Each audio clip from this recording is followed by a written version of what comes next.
Mister गाडीवाला हे करायचं तुमच्या डोक्यात कसं आलं? माझ्या अकाउंटला अवघे 22,000 रुपये होते. लोकांना हे खोटं वाटेल. पूर्ण स्टोरी सांगा ना. आणि तो पहिला कोणता बिझनेस आपला फेल झाला होता ना? तुमच्या डोक्यात कसं आलं होतं की इंस्टाग्रामवर आपण असे इन्स्पायरिंग व्हिडिओ बनवू? आणि टू व्हीलर होती पॅशन, त्याच्यावर असं गोल फिरवायचे व्हिडिओ बनायचो, पण ते व्हायरल होत नव्हते कधीच. मग एक दिवस काय झालं, आमच्याच कॉलनीतला एक मुलगा त्याला म्हणजे चल आपल्याला व्हिडिओ काढायचे. पण त्यावेळेस डायरेक्ट त्यांनी मला उत्तर दिलं की यार काय 10-15 लाईक येतात तुला, 20-25 व्ह्यूज येतात ना, स्वतः तू फेमस होणार आहे ना, आम्हाला काय करणार आहे, आणि स्वतःला त्रास करून घेतो ना आम्हाला त्रास कशाला करतो मला ते सोड. चुकीच्या संगतमुळे आपला काही दोष नसताना सुद्धा माझं नाव येऊन गेलं होतं, जेल झाली. नाना आहे आपले किंवा मॅक्स दादा आहे, तर यांच्याशी तुमची मैत्री कशी झाली? सोशल मीडियावर जे लोक लवकर फेमस आहेत ना त्या लोकांना खूप प्रॉब्लेम आहेत. एक खरा आणि चांगला उद्योजक जर कोणाला म्हणता येईल ना तर नाना आहे. सचिन बद्दल पण खूप शिकण्यासारखे. हा माणूस असा आहे प्रत्येकाचं मन जपतो आणि कसं जपायचं हे त्याच्याकडून शिकलं पाहिजे. आपण पाहतो की गल्लोगल्ली राजस्थानवरून आलेल्या किंवा कोणत्या दुसऱ्या राज्यातून आलेल्या लोकांचे दुकानं झाले, किराणा शॉप झाले, प्रत्येक ठिकाणी तेच आहे. ते एकमेकांच्या पायनी खेचत. पण आपल्यात पाय खेचताना तुम्हाला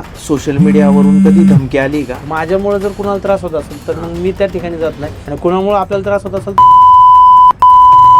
तुम्ही जो पैसा आज कमवताय पण तो तुम्ही जपतात का? लक्ष्मी प्रत्येकाकडे एकदाच येते. तिची जर तुम्ही किंमत नाही केली तर ती तुमच्याकडून एकदा कायमची निघून गेली की परत येत नाही. ज्या लोकांना वाटतंय की आपण फ्रँचायझी घ्यावी, तर तुम्ही आता देतायत फ्रँचायझी की कसं आहे दादा? फ्रँचायझी फक्त देत नाही, देणं आणि चालवणं याच्यामध्ये फरक आहे. या पॉडकास्ट मध्ये हा व्हिडिओ तुम्ही ठेवा. मी माझ्यासोबत जोडलेला प्रत्येक माणूस मोठा कसा होईल यासाठी नक्कीच मला जे करता येईल ते करा. कॉम्पिटिटर आहे तुमचे, बिल्डर आहे, बिल्डरला कॉम्पिटिटर आहे, हॉटेल आहे, हॉटेलला आहे. तुम्ही कसं पाहता त्यांच्याकडे? तर आपल्या मराठी उद्योजकांना काय सांगाल? कोणत्या गोष्टी नाही कराव्या पोरांनी बिझनेस चालू केल्यानंतर, आणि कोणत्या गोष्टी कराव्या दादा? तुम्ही तुमच्या नावासाठी दुसऱ्याचं नाव बदनाम नका करू. फक्त तुम्ही किती चांगले आहेत सगळ्यांपेक्षा हे दाखवा. संपूर्ण व्हिडिओ बघण्यासाठी YouTube वर जाऊन बँटर विथ चेतन सर्च करा.